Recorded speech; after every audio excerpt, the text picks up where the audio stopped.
How's it going, guys? Welcome back to Manatee Gaming. So I apologize for the audio quality today, but I am be working in a busy coffee shop because I kind of have to. So anyway, we're going to jump right into it. As you can see right here, this money making method is going to be a PVM method, but it is also a very AFK-able PVM method. In this method, you're going to be killing Turoths. So there are some requirements for this, and I'll be getting into that. So you do have to have 55 Slayer and the Ferminic Dungeon. You're going to want to have 61 or 81 agility for the shortcuts in Ferminic Slayer. You can also use the Slayer masks, like the Aquanite mask, to get to this area quicker if you don't want to actually walk through the dungeon itself. You're going to want to have at least 74 farming to get the fastest EXP rates here, as it is a very good EXP rate method. The EXP you can expect to get here is going to be 140 to 160,000 for farming, although 500,000 all over overall. Sorry.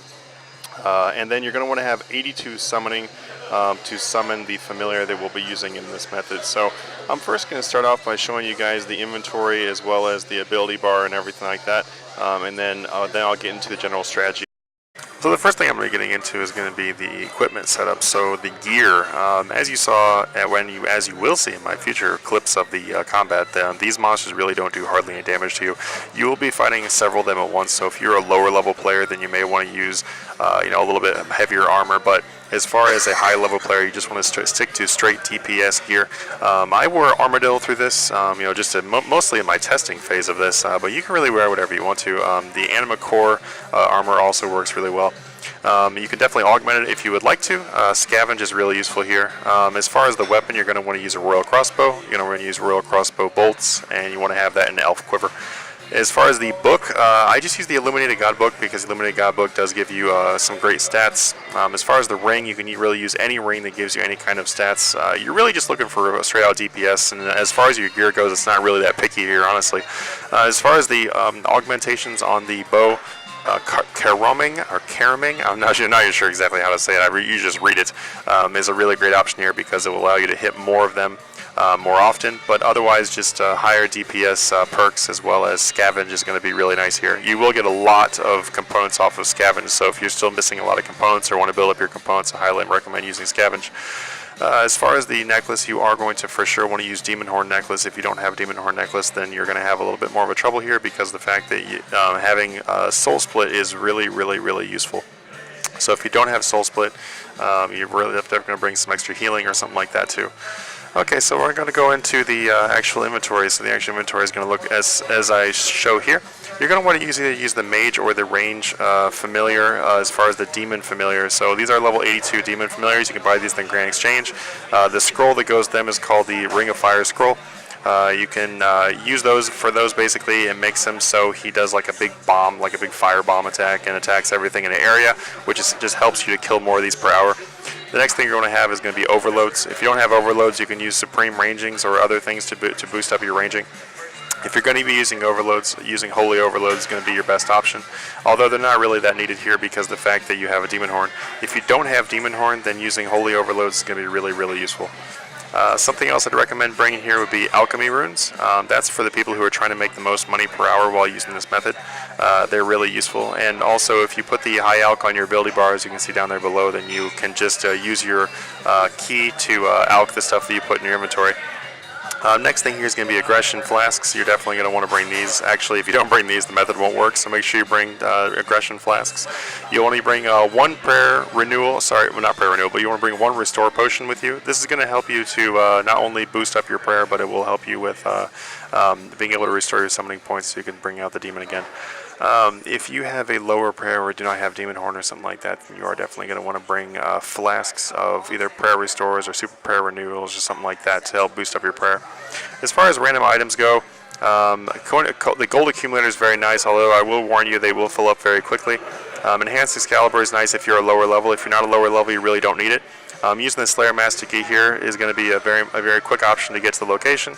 The Spirit Gem Bag, I can't remember the name of it. The Spirit Gem Bag and the regular Gem Bag are both going to be extremely useful here as they do drop a lot of both. And then finally, the Spring Cleaner. You're definitely going to want to use a Spring Cleaner. If you don't have a Spring Cleaner, you're not going to make as much money here. You will have to pick up the drops a lot more often. So the Spring Cleaner is very useful. As far as putting your spring cleaner on, what options to put it on, you're definitely going to want to put it on the rune weapon options, and as well as the battle staff options. You can put it on the adamant armor option as you want if you want to, but you're pretty much going to break even for the adamant armor drops. And then the ability bar as follows there below. You basically want to put your ability bar as I have there, Ricochet in the front, and then Corruption Shot second. You definitely want to have Corruption Shot. If you do not have that one, you're going to want to go buy it. You can get this from a Mazcab Codex, which costs anywhere from 12 to 14 million in the Grand Exchange. Really depends on what the prices are currently. But those two must be in your front slots, otherwise you will not be able to hit as many and not get as many kills per hour. If you're trying to figure out how many kills you should be aiming for, you should be aiming for anywhere from 2,000 to 2,500 kills per hour. The overall strategy you're going to want to use here is extremely simple. You just stand in the area that I'm standing in there. You will see a big skeletal body of like a cow or something up top, like up north of the area of Turoth. You basically want to stand kind of south of that, and also a little bit east of that that entrance right there from the Turoth area. So right here you'll be able to hit quite a few of them. Basically, if you're going to be paying attention during this, that is the way you're going to make the most money. You'll want to rotate between using Death Swiftness and also using Bombardment. Both those are going to be able to make use so you get a lot of kills at once. Also, a really great strategy too, if you are paying attention, is once you get them all aggro on you and they're all attacking you, you can kind of run south a little bit and it will clump them all up into one group. That way you can use Corruption Shot or Bombardment to take out the entire group. But the overall strategy here, guys, is just going to sit here and just mow these down. There's not really a whole lot to explain with it. After you have the proper gear set up and everything, you'll understand it. You do want to, for sure, make sure that you give the Ring of Fire Scrolls to your demon. That way he activates them on his own. But it's also a good idea to put that on your ability bar. That way you can spam it whenever you have the ability to do so. It will kill them a lot faster if you are doing that. The Herbicide and the Seedicide are also really great options to use here. Herbicide was great because they do drop quite a bit of grimy herbs. You really do not want to pick up any of them anyway, so it's a great thing to destroy. The Seedicide is a must-have here, and as I said before, 74 farming is going to be a requirement to get the max XP per hour. Although you can still use Seedicide at lower levels, you just won't get the top XP per hour. As far as auras go, by the way, I know I didn't really discuss auras too much, and that's the truth is there's not really that many great auras to use here, as these things are extremely easy to kill. If you have a lower combat stats, or maybe you don't have Soul Split or something like that, then maybe Vampirism Aura would be nice. Also, Penance is nice if you do not have the Demon Horn Necklace.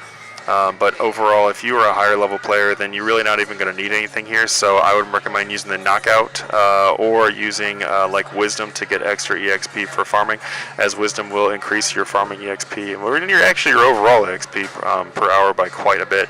So it's a really nice method. It does make anywhere from 2 to 4 million per hour. You have to calculate your costs in there as well. But this method can be done completely 100% AFK. I have actually tested, and I have walked away from my computer for a solid 5 minutes and had absolutely no issue staying alive, and I was also getting fast EXP the entire time. So if you're looking for a method where you can sit here and play it for a bit, and then whenever you get bored of doing it, you can walk away for a little while and it'll still keep going, then this is probably the perfect method for you.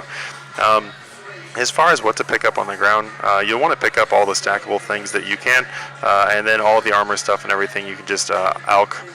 I would probably more avoid picking up the adamant stuff unless they're really close to you, as you will waste more time actually going and picking up those items rather than just letting them sit on the ground.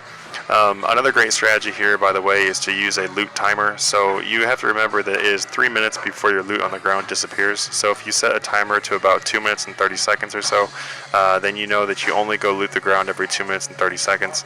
That way you can do maximum efficiency and you're not running around as much, and you can spend more time actually killing the monsters. Well, alright guys, I really hope you enjoyed this method. If you do, feel free to hit the like button, hit the subscribe, and I will see you guys in the next video. Have a good one.